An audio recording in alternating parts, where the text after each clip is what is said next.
we need to reset our expectations a little bit. Where do you see the give for this market to stabilize? Because like the land values are high for sure, so they have to come down. But like I don't see wages coming down. I don't see building materials coming down. Like taxes, like DCCs or government help. Like where do you think is going to give to help with the affordability? You're not going to see wages coming down. People can't afford for wages to come down. No, they're already kind of low. Yeah. interest rates, I think, how much lower can you really go? We're only just coming out of those 5-year fixed rates that were 2%. We're actually, we're coming to the end of that sort of repricing as such. But that repricing's hitting the commercial side too. I think it has to be land values. I mean, there was a lot of people getting into development and a lot of speculation that was driving up land values. And then the taxes and fees. We'll see some compression when it comes to some compression in building costs, and as demand is falling off, contractors are tightening up on their pricing. But ultimately, everything you're importing, if you look at the international market with imports and the trade barriers and even the quota system right now on steel out of Asia, it's artificially keeping all the prices up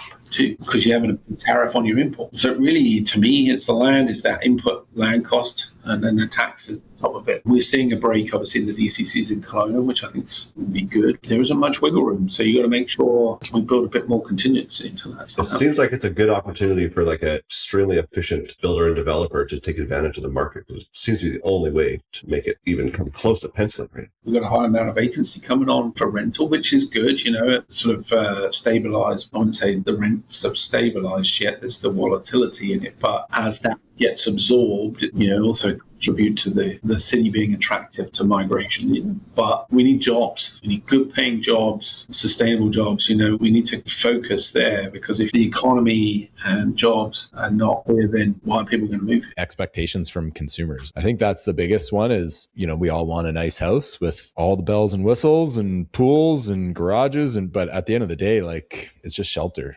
And, if we want this quote unquote affordable housing, and that's not $1.5 million home, there are builders that can build, I guess, more realistic shelter needs, but no one's really willing to build it and no one's really willing to buy it, right? We all blame the government of like, well, we need cheaper land, DCCs, interest rates, all these things. But at the end of the day, like if you just want somewhere to, sleep and eat, we need to reset our expectations a little bit.